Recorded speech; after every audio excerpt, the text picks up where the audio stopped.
Hello, thank you for coming to the Muscatine Art Center tutorial for First Thursdays with Katy. That's me. This one we're going to be doing virtually. We might be doing all the rest of them virtually as well, but we just wanted to get the month of June started with the first Thursday. So today I'm going to show you a quick tutorial on how to make watercolor triangle wall art. Now, this is a very simple but kind of fun and relaxing way to make some beautiful artwork for your home.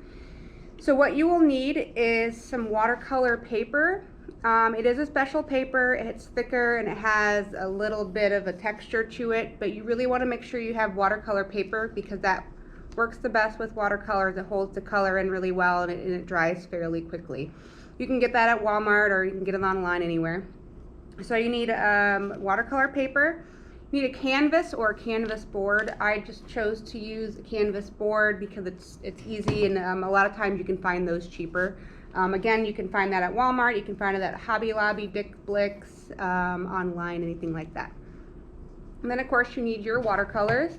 You can use liquid watercolors or just a good old pan watercolor will do. You could also use tube watercolors as well. You just want to make sure that each one has a different water to paint ratio. So for your pan watercolors, also the size for these, it can be any size. So this one is an 9 by 12. I've made bigger ones and I've made smaller ones. So you want whatever size that you want to start with. And then you want your watercolor paper to be roughly the same size, maybe a little bit smaller. You're not going to be really using the entire paper, so it's really up to you how big you want to use it. So smaller is probably fine. You just don't want to go bigger than the canvas that you're using.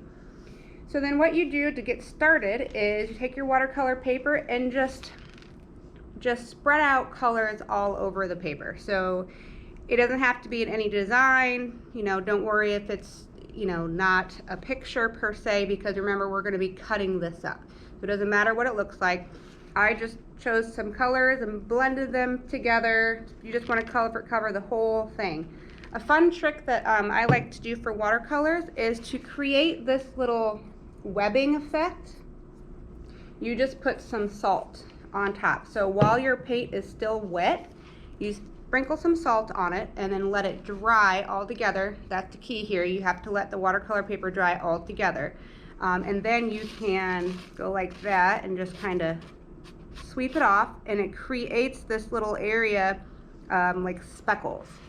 This one's not completely dry, so you can see where it did that there. So then once you've covered your whole thing, and you can put salt on it if you want, you don't have to. But once this whole thing is done and dry, you could take a hairdryer to it if you want. Make sure that you flip it over and dry the back too. You just want the whole thing to be crisp and dry. So once it's completely dry, then you can adhere it to your canvas. So you could use Mod Podge if you want. The drawback for Mod Podge or Elmer School Glue with a little bit of water mixed in. The drawback to using Mod Podge and glue this way is it takes quite a bit of time for it to dry.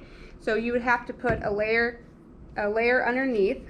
So once you've cut all your triangles, you'd have to put a layer underneath and then kind of hold it down, because the watercolor paper does tend to kind of curl up a little bit after it's been wet. So what I did was I actually used some hot glue. So you can take some hot glue and just stick them right on there. So when you're cutting up your paper, we're going for triangles here. They can be any size triangle.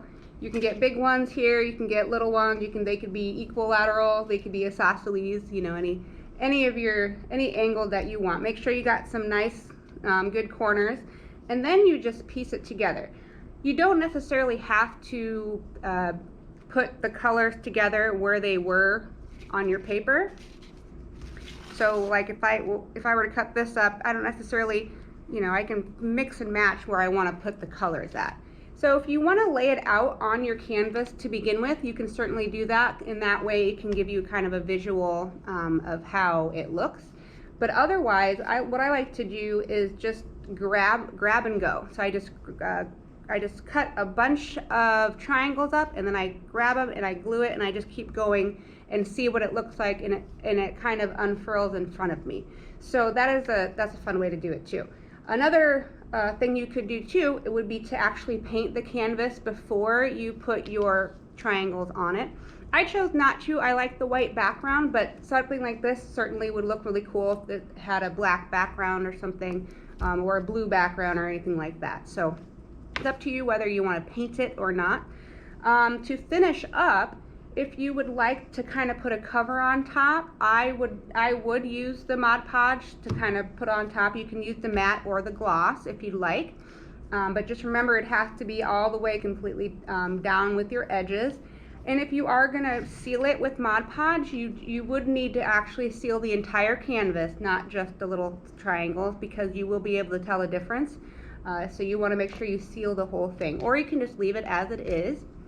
And then you can hang it up, you can frame it, decorate your office with it, anything that you want. So there is their little tutorial about how to make this watercolor triangle wall art. Good luck. Thanks guys. Bye-bye.